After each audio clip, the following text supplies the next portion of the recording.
Kendra Tierney Norton is grateful to be a wife, a mother, and a stepmother. She lives in the wilds of unincorporated Los Angeles County in a big old fixer-upper with her husband and a varying number of their combined 14 children, plus some cats, chickens, and of course, tortoises. She likes to say that her goal is keeping Catholicism weird.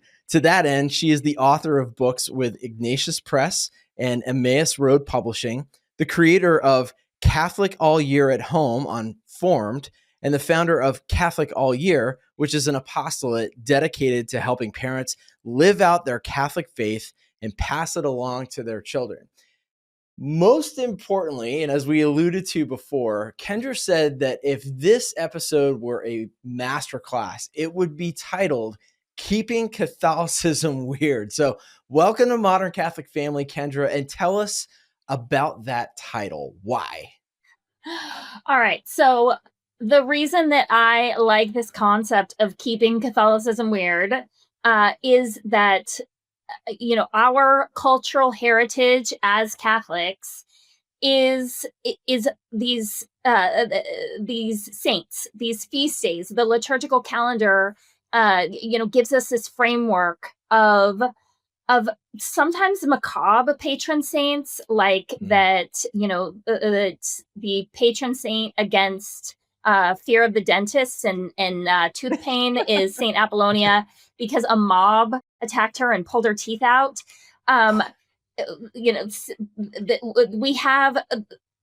We have these examples of all these fun activities and foods and observations that are sometimes really, quiet and devout and beautiful, and sometimes very raucous and sort of, wink wink in the way that they have been planned. And there's a joyousness to it and in a way that sort of allows you to not take it too seriously, allows you to not take, your life too seriously.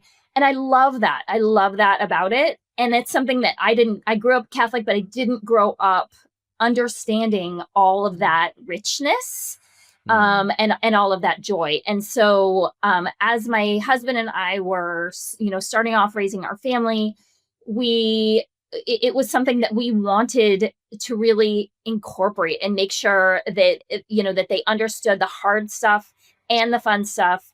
And the best way I can describe what we are trying to do is keeping Catholicism weird. That's awesome. How do your kids feel about all this, or is it normal to them?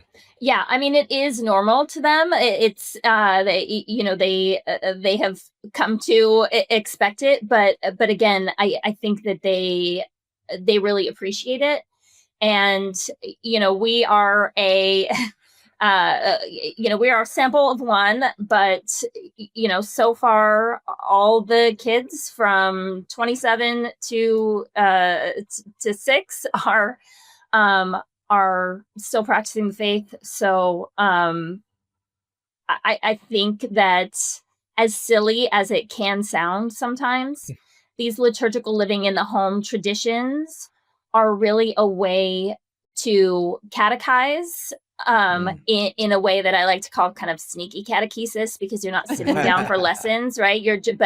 But the learning is happening, and it's happening again, and it comes around every year. But the other pieces of it is that it really does emphasize that Catholic identity and a strong family culture. And I think that those two things are both so important for keeping our kids Catholic. And I know that's the number one concern of Catholic parents out there, is how do we do that? How do we keep our kids Catholic? And I think that having these traditions as part of your family life is one more thing that makes it harder to walk away from Catholicism, because it's not just a choice of, where are you choosing to spend your hour on a Sunday? It could be anywhere, right? Or nothing at all. But if my kids were to choose to not be Catholic anymore, they'd also be giving up traditions and things that they come back to and things that they share with friends and family. So I Yeah. do think that's an important component of it too. I love it. Well, you talk about sneaky catechesis. I'm so curious. Can you give us Mhm. some examples of Mm. sneaky catechesis or some of the traditions that your kids or you and your husband love? Yeah. So uh what it looks like what liturgical living in the home looks like for us is, step one is we have a liturgical calendar on the wall, and Mm. Catholic All Year sells a beautiful one. But you can also get them for free at Advent. Most parishes hand them out. But the idea is that we have to know what the seasons are and what the feast days are on the calendar in order Mhm. to have any hope of incorporating them. So you gotta get that. But then in our home, we really base this this liturgical living in the home around the dinner table most often, because that's something that we have prioritized for a long time, is having a family dinner. And once you've established that, then it really it gives Yeah. you the platform to do a lot of other things, to have and for us, we're able to, we do we do morning prayers in the car on the way to school. We do Mhm. evening prayers with the little kids, when we tuck them in. But that family dinner is really sort of the heart of our family culture. So at Mhm. family dinner, I'm able um, to take a particular saint's day, and there are oftentimes really old traditions of particular foods, recipes that are associated with different feast days. But then I can also, go easy, like say it's the Mexican martyrs. Great, we'll have tacos, or it's an Italian saint, and I'll just make Italian food. And that sort of like, or it can be something really like fun, like the Feast of Saint Matthew, the one-time tax collector. We'll have silver dollar pancakes. Or if I want to go really crazy, the Feast of the Holy Trinity, you can make turducken, and that's three meats Oh in my one meat. goodness. So That's impressive. um, Never would I ever have put those two together, but I I do love it. love a food pun. I love a food pun. St. Thomas s'mores. I mean, who wouldn't love that? That's awesome. It's all in my book. But so having these special foods, these traditions that we come back to each year, that's what sets the stage. And my kids will roll their eyes and laugh at me about what I made, or they'll be super excited, like, hey, are we gonna have this again, are we gonna have this again? And sometimes I don't have time for all of that, and we'll just have leftovers. But we'll, I'll let them have dessert because it's a feast day, and we'll still talk about at the dinner table, and this is what it's all building to. We have that Yeah. conversation around the dinner table. Who was this saint? Are they like me? Are they not like me? You can, and you just get to know Mhm. the lives and the hardships and the valor of our ancestors, the Yeah. saints, Mhm. these people who are giving us an example and looking out for us still today. And we want our kids to know these people. We want them to be friends with these people. We want to know, Right. how did they live? What did they overcome? How did they pray? And so we're able to do that in little, bite-sized pieces. We're just going to talk about this one. And also, I mean, it's not just saints, of course, on the calendar. We also mark historical events in the lives of Jesus and the Holy Family. We mark Right. important points of Catholic doctrine. And the liturgical calendar is genuinely, it was created, the feast days on it are created specifically to reach the laity, so that we will have those conversations, that we'll have those parish festivals, that we'll have parties and invite people over and in honor of these dates.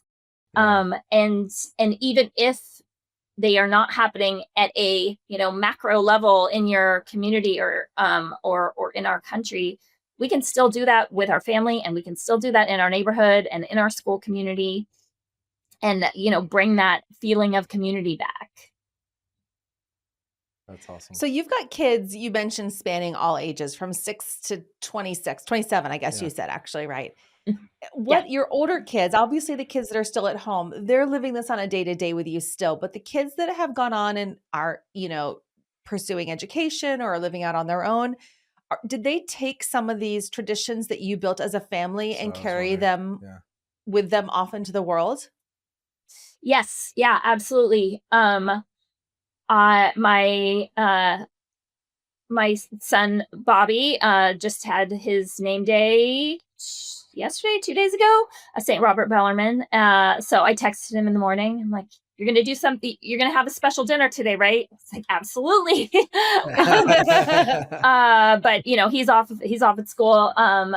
But yes, and they do still enjoy these the feast days. My daughter was telling me that she was off at school and wanted to do waffles for the Annunciation, and but thought she was just going to do toaster waffles, and I was like, that is great. Totally you do fine. Yeah, you can definitely do toaster waffles. Use the resources you have. Yes, exactly.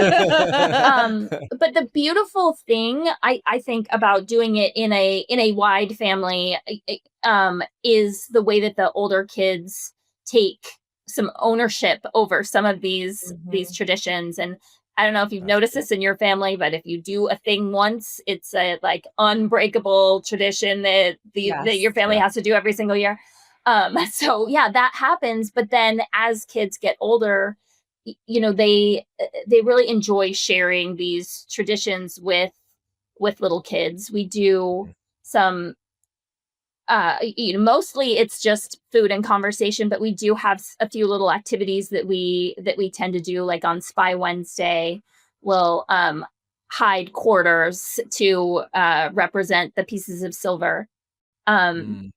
And that's always been something that, I'll distract the little kids, and the big kids will hide all the quarters. And then we'll come in and they can find them, and things like that they get excited to share these traditions with their younger siblings. And I think that really a beautiful thing about this framework of the liturgical calendar that the church has given us is the way it comes back around, each year. And that's a beautiful thing if it has to get skipped sometimes because life gets in the way. But it's also a beautiful thing because the little kids are able to understand things in a small, superficial way. And as we revisit these, points of doctrine, like talking about what is the Immaculate Conception, that's something that a first grader can understand in a small way. A 3-year-old can understand in a small way, but it's something that, as you're having these discussions, the middle schoolers, high schoolers are able to grow in and have just sort of this growing deeper and deeper understanding of these points, a deeper and deeper understanding of these points of doctrine. And that's just a beautiful thing about this approach. And again, it doesn't feel like that's the sneaky catechesis bit. I'm not saying, all right, everybody, like sit down at your little desks and I'm going to give you a lesson about this saint. It's, it's a participation thing. It's a conversation. It's like sneaking spinach into the brownies. Can you do that? I had no idea. All these years. I shouldn't give away secrets. I know. Seriously. It strikes me as someone, as an outsider looking into this experience that you're creating in your family, that there's probably other outsiders that are seeing what you're doing and may have different responses. Have you noticed that? Is that something that people ever give you feedback on, of like, oh, that is weird, or wow, this is so beautiful, I never thought to do that? So we have always been I don't know. I come from a long line of party throwers. So my my grandparents' house especially was just party central. They were all, you couldn't go over there without there being a few extra people around. They were just there. They set a beautiful example of hospitality. And so that was definitely something that's been brought into our home too. And I love inviting people over, and I love just sort of surprising them with weird liturgical living things that we're doing. Like, I have cousins who are not Catholic, who were joining us for Christmas for a few Christmases. And every year on Christmas Day, we put on our own family nativity play, where we put on, like, dad's t-shirts wrapped up to be turbans, or scarves, and inside out t-shirts for a tunic, and paper crowns and stuffed animals in the manger. And I have just this little script just based on, words in the Bible. And I just assign people parts, and everybody plays along. And they always genuinely got a kick out of doing that.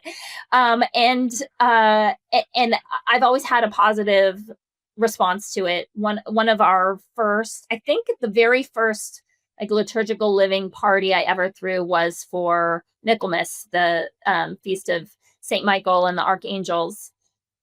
And I had read some books on liturgical living in the home that were written in the 1960s.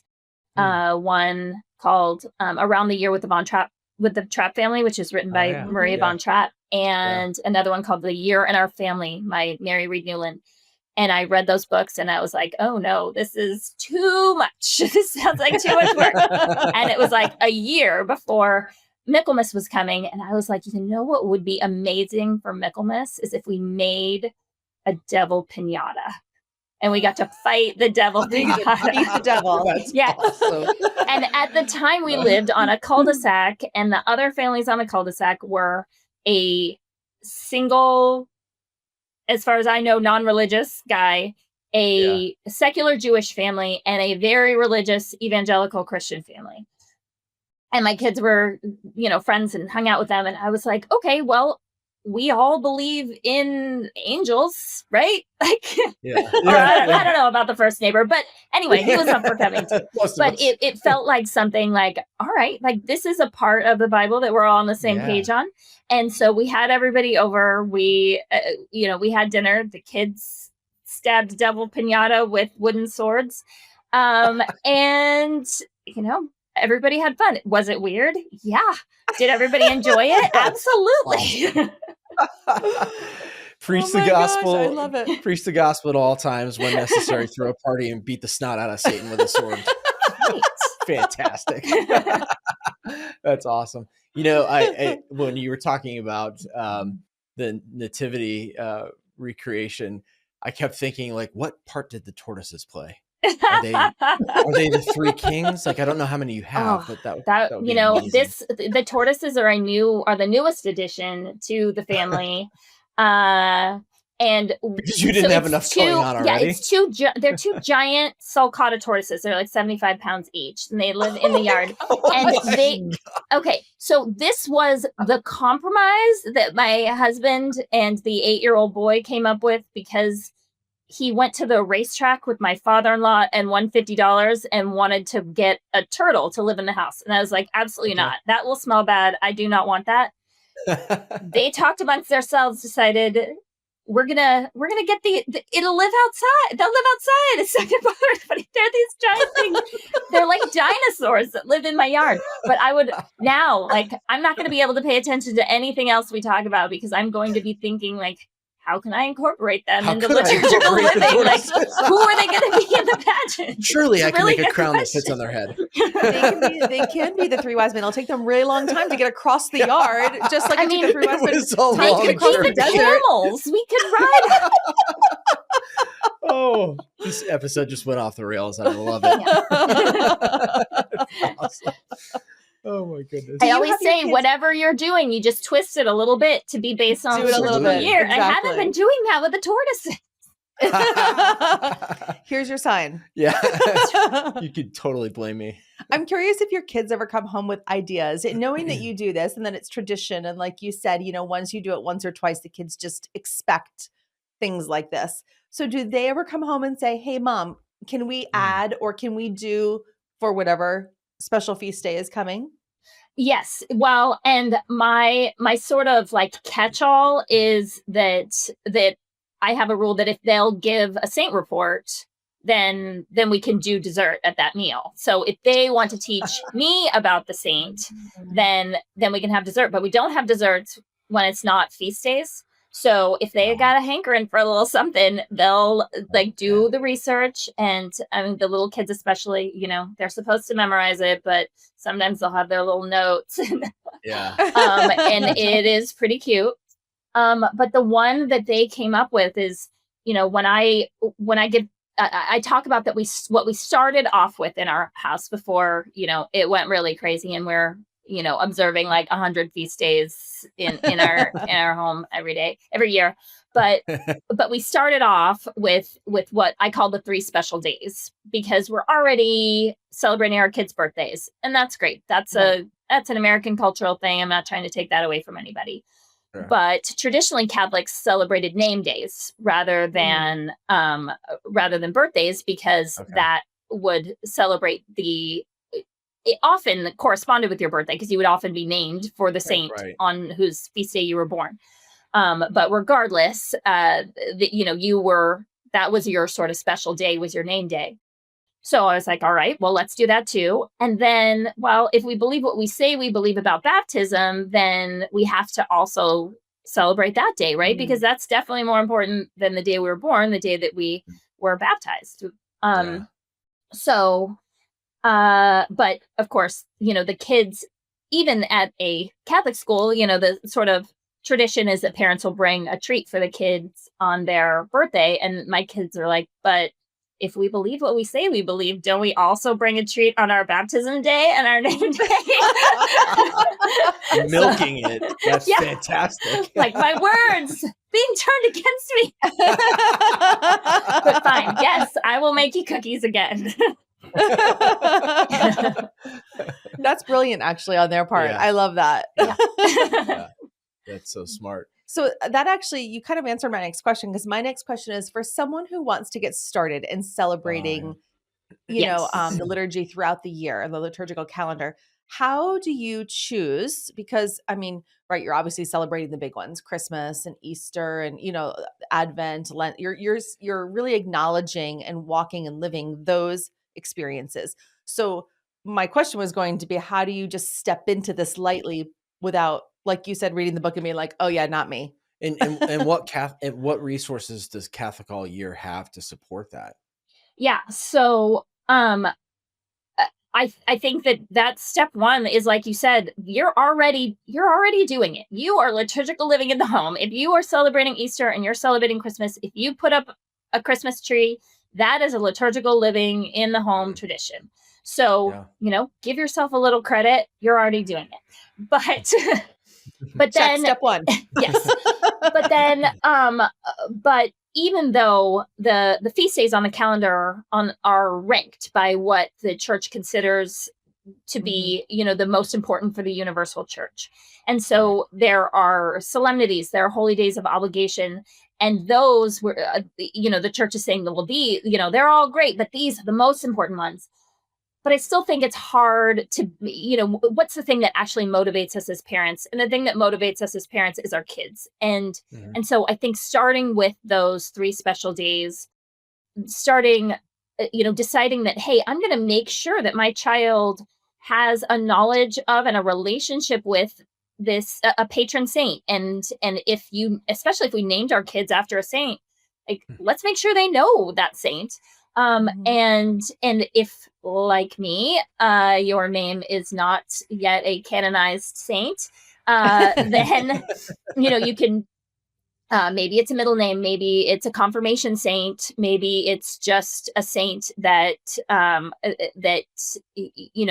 your child, if she's old enough, or you, if not, just want to just choosing just a patron saint, and so that can be your name day.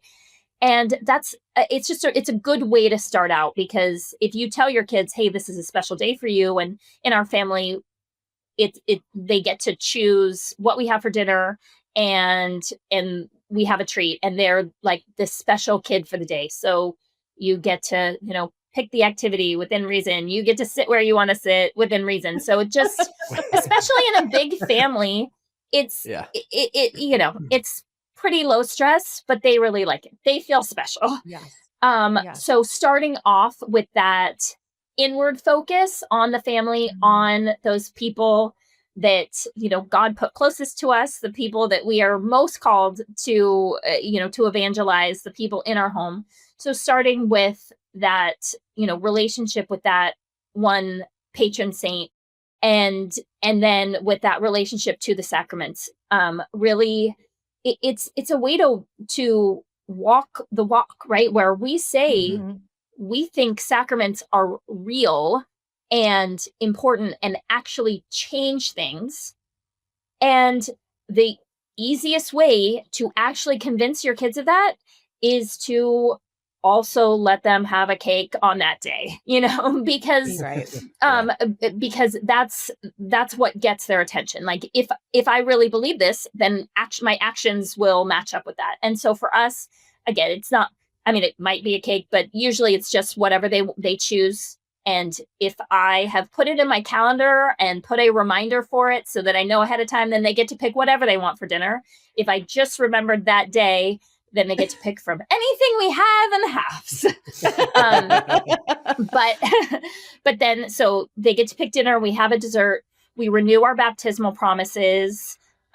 We sing for He's a Jolly Good Fellow, and blow and I do have a drawer of loose baptismal candles in the dining room. The younger kids, I actually wrote their name on the box and tried to save it. But if you don't know where your kids' baptismal candles are, any candle will do. That would be fine. And we light a candle. We sing for He's a Jolly Good Fellow. They get to blow the candle out. We renew our baptismal promises. And there's actually a plenary indulgence offered for renewing your baptismal promises on your baptismal anniversary, which wow. I did not know that. It's a huge thing. It's a huge thing. Yes. Like souls could be going to heaven because we renewed our baptismal promises. Dad gets to wing everybody with holy water. Everybody I totally wins. Want to do this. Yes. I know. It's the best. It's amazing. This is something I love about our faith that Jim and I talk about often. I'm a cradle Catholic. Jim is not. And it doesn't matter. We still together learn these new traditions. I'm just not a cradle Catholic. Correct. Sorry. Yes. But we learn about these new traditions in our faith, and there are all these things that are in there that are easy to really strengthen our faith in our family. I had no idea about that. Yeah. That's awesome. And as far as where to find it, so I have 2 books on liturgical living in the home: the Catholic All Year Compendium, which has the stories and the history behind about 100 feast days and all the seasons of the church year, and talks about, what foods we eat, what activities we do, what Bible readings and prayers are associated with that saint or feast day. And then the Catholic All Year Prayer Companion, that is a compilation of all of those Bible readings, litanies, novenas, and so the prayers that are associated with these saints and feast days. So I always kind of joke that the compendium is for moms who are going to be doing the planning ahead of time, and the prayer companion is for dads who can just roll in from work and sit down at the table and open this book and lead the family in prayer and be a hero. Thanks for thinking of us. But yeah, so those are in book form, and then at the website Catholic All Year, well, there's CatholicAllYear.com and there's Catholic All Year Marketplace. But on the marketplace, you can get printable activities. There are little, just little like picture searches or little, swords you can cut out, and instructions for making yourself a little set of armor for the Feast of St. George out of cardboard, or things like that. So just little fun printable activities that are, more geared for little kids, or, but the books have, and also just sort of printable, like a banner that you could hang up on your, on your mantle, things to help, because I do think, that if you're a person who's into decorating, it doesn't just have to be for Halloween and Christmas. There, Right. you can, I encourage people, if you go on vacation, collect Catholic stuff, collect things associated with saints that are from that country, or devotions that are associated with that town, or that, a particular church that you visit, on vacation. I saw your episode on, I'm going to church on vacation. Going to church on vacation is such a great thing. It's so great. But It's fun. I like to, have our souvenirs, our genuinely religious stuff that we can find. And then we put those things out for, for the feast days, just little, create a little mantelscape or a little tablescape. If that's something that you like. And again, I'll stop right here and say, like, if that's something that you like, if that's something that you're doing anyway, it's not required. But if it's something that you like, have that be a way to express your faith in your home. Take that joy that you have in decorating the home and just tweak it to be a little bit more Catholic. And that's going to be meaningful to you. That's going to be meaningful to your kids. If it's not something you're doing anyway, you don't have to put that on your plate. Pick something that you are doing anyway. Like if you really like to, if you love reading books with your kids, there are amazing, the resources for Catholic, picture books for my 6-year-old now compared to the 20-something kids. I mean, it is a world of difference. We are living in a renaissance of, of Catholic picture books. It's great. So just get a collection of picture books on the saints and read them on the feast day. And, that sort of thing, like whatever is part of your family culture, can stay, but make it a little bit more Catholic. And Advent is the next liturgical season that's coming up. And I think that Advent is both a good example of secular culture getting a Catholic thing wrong, right? That, that we want to start Christmas the day after Halloween, and we want to throw the tree out on the, out on the sidewalk on December 26th. But that's not how Catholics have historically observed that season. That Advent is a season of preparation. It is a season of waiting. And then Christmas, goes all the way until at least Epiphany, maybe Candlemas if you want extra credit. But during that season of Advent, I love taking the traditions that my family wanted to do, like seasonal things, like putting up our Christmas lights, driving around to see Christmas lights. We're going to do that, but we're going to do it on the Feast of St. Lucy. And then guess what? Now you're liturgical living in the home because she's the patron saint of light. We're going to build a gingerbread house, and we're going to do that on the Feast of Our Lady of Loretto, because that is the feast day commemorating the Holy House where Jesus was raised and where Mary and Joseph lived. So if I can tie things that I wanted to do anyway, to feast days that are on the calendar, then one, I'm going to make sure I get to it. It's not going to get skipped in this crazy busy modern life that we have. And two, it's going to be meaningful. Now it's a conversation again. It's that conversation because, we had that little starting point of, and the kids really do, like, that has worked really well for us. They love that. Yeah. I am so impressed by your wealth of knowledge that just flows from your brain about the different feast days and holidays, because I was sitting here this whole time thinking, outside of sort of the big experiences, what would I be able to just kind of fly off the cuff with my kids? And I've got one, and it's St. Bridget in February, and she's the patron saint of dairy farmers. So we always did ice cream. Oh, but that's because I love ice cream. Yes. No, that's New great. Englander. All right. But really, I mean, I'm so impressed with just your ease of associating something very accessible and applying it to the liturgical living. So this is really, I mean, truly, I'm thinking already, I'm going out and getting this book, and I'm going to start thinking about all the ways that I can. And for the kid in college, what can I put in the mail? I can't send him ice cream, but Yeah. That's cool. Yeah, no, that's great. Oh, okay. You want to know what we do for the Feast of St. Bridget? We make butter. You make okay. You really? just blew me out of the water. Okay. I'm just handing out, hoodsie cups. No, you're gonna want to do this. You take heavy cream, you put it in the jar.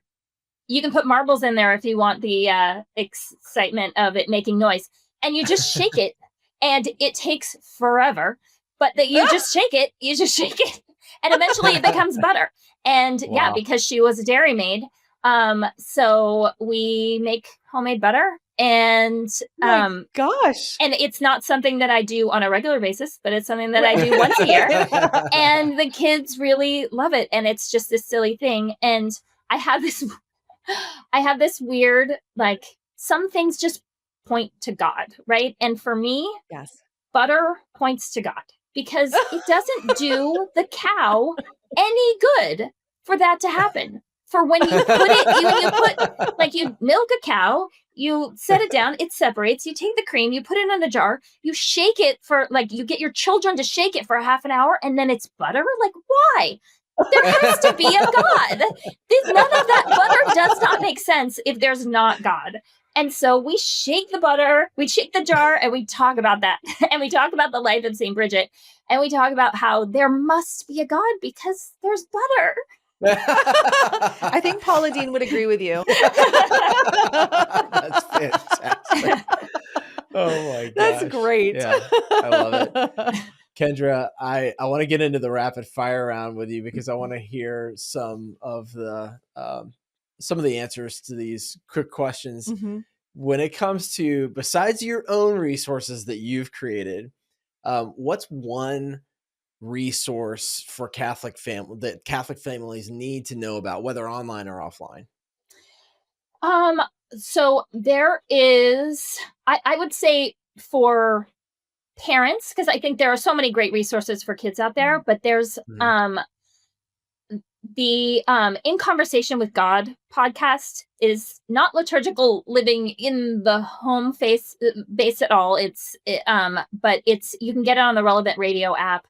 And that, along with Father Mike Schmidt's, Bible in a Year and Catechism in a Year, those I think are such good sort of food for busy parents. I like to put it on, like, when I'm getting ready in the morning or when I'm in the car, and I think that they're just beautiful little snippets to sort of like feed myself, so that then I have the foundation, that knowledge and understanding to answer my kids' questions. So I really love the In Conversation with God podcast. It's really no nonsense. It's not like, it's very sort of information based and not feelings based, which I really appreciate. And helps me with, like, these little points of doctrine and just things that if I don't know, I can't pass along to my kids. So I really love those. That's awesome. Love that. What's one book you're reading right now, or one that you've read recently, that you recommend to our audience on any subject? Any subject. Oh, okay. Well, I'm reading The Lord of the World. My husband and I are doing a 2-person book club with The Lord of the World by Hugh Benson right now. 2-person book club. I love that. Yes. I didn't know that was a thing. I love that. Where there are two that gather in my name, two or more. So yeah, that, and it's this, like, it was written in 1903 or something, and it's this Okay. future dystopian Catholic book. Talk about keeping Interesting. Catholicism weird. Yeah, seriously, It's yeah, I love it. so yeah, I recommend it if you're looking for a future Catholic dystopian novel written at the turn of the last century. I Lord of the wasn't World. until now, but now I am. It's called The Lord of the World. Is that what you? Yeah, Okay, it's really good. I dig it. Yeah. All right. What's one piece of advice that you would give to your younger self? So let's see. I mean, boy, my younger self would be really surprised that, I think when I look back on the mother that I was who read those other liturgical living in the home books that were written in the 1960s, and I just, the first thing I thought, it like genuinely push it away. She was talking about, that a good thing to have your kids do on Good Friday, get them out cleaning out the chicken coop, scooping the chicken poop out of the coop. I was like, I live now. I don't have chickens. Well, guess what? Like, being Catholic got me chickens. Yeah, you have chickens. Oh man, I'm afraid to read that book now. I don't know what's going to happen. And she talked about how she would cut liturgical symbols into bread when she was baking it. And my genuine first thought was, you can bake bread at your house? Like, I had no idea. Like, that was not how I was raised. So like, I would say all like that this journey that I've been on to learn about my faith, that was entirely 100% inspired by my children and the relentless questions that they ask, and having to say, I don't know, but I'll find out.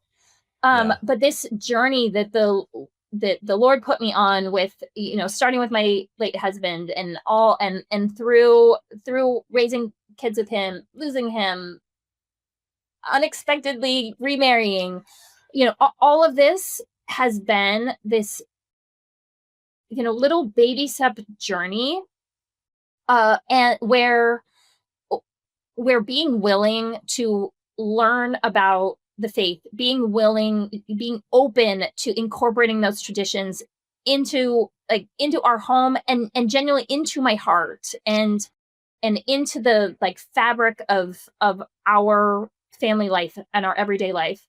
And it has affected every part of my life, and it's really changed it's changed who I am. It's changed me into somebody who, does know how to bake bread, does have chickens, but also knows how to handle,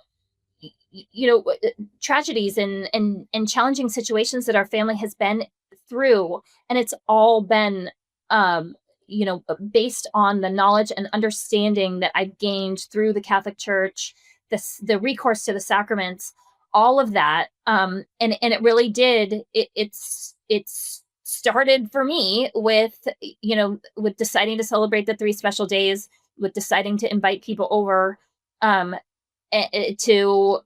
hit a devil pinata with swords. Like, it really came from that. It came from that. That's fantastic. I love it. What's one final piece of advice you would leave for our listeners on anything we talked today? Yeah. So the biggest thing is to not, that this is, it's a lifestyle change. It was a lifestyle change for me. It's a lifestyle change for you, if you can really adopt it. And I think that you have to give yourself grace on that, and you have to, be willing to take baby steps. And I don't know if you picked up on that. I am an overdoer of things. Really? But to my fellow overdoers, like, you don't have to all do all of this at once. And if you're not that person, like, that's fine. Try a thing. You try a thing 1 year, and if it works for your family, great, you have a new tradition. And if it doesn't, that's okay. You can put it aside for a year or for 5 years, and you can try it again. And there are examples of that, in our family where something didn't work and then eventually it did. And that during seasons that are particularly challenging, sometimes things are going to fall along the wayside, and that's okay, because the beauty is it's going to come back around again the next year, and I'm going to have another opportunity to just pick right back up where I left off. But the flip side of that is, as somebody who has dealt with, challenges and tragedies in our family, that the rhythm and the sameness of those traditions that come back around in the church year gave us so much comfort. And so as much as, you can leave them aside if you need to, but also they're such a beautiful support and resource that, that you might not even want to. And I think that both of those things are just really beautiful sort of side effects of this way of approaching faith formation in the home. I love it. Yeah, such a support, but also such an anchor in the storm for you, right? Like Yes, it gives you something absolutely. to hang on to. Yeah. Yes. So dip your toe into the pool of weirdness, and you never know what's going to happen. Amen. That's what I heard. Kendra, before we wrap up, would you join us in prayer? Yes, please. Awesome. In the name of the Father, and of the Son, and of the Holy Spirit. Amen. Lord Jesus, thank you so much for this beautiful opportunity to spend a little bit of time with our new friend, Kendra, in the weirdness of being Catholic, in all of the parties that we can throw to celebrate you and to celebrate our family and to lead people closer to you through things like piñatas and fun dinners. Thank you for all the stories that Kendra has shared with us to help us lead us closer to you, whether it's kids, cats, chickens, tortoises, and everything in between. We're so grateful that she has been able to share a little bit of encouragement for folks to get involved with their family in celebrating all the different seasons and elements of the liturgical year. And we pray that this episode today will encourage even just one person to dip their toe into that pool of weirdness. We ask all these things in your sweet, precious, and holy name, in the name of the Father, and of the Son, and of the Holy Spirit. Amen. Amen. Amen. Kendra, if people want to get more Kendra Tierney Norton in their lives, what's the best place? Where's the best place for them to go? I'm on Instagram. We're on Facebook. There's the website and the marketplace. I've got a show on Formed that's called Catholical Year in the Home, if you want to get a peek at what doing this actually looks like. And some of the pratfalls involved. I've got a YouTube. I've got videos on YouTube. I'm just sort of everywhere. Awesome. I So like basically, throw a stone and Yes. we'll find You're you. accessible. That's fantastic. Well, Kendra, you stick with us for a second. For everybody else, thank you for being here, and thank you, Kendra, for being here today. My pleasure. Thanks so much. It was great to meet you guys. Absolutely.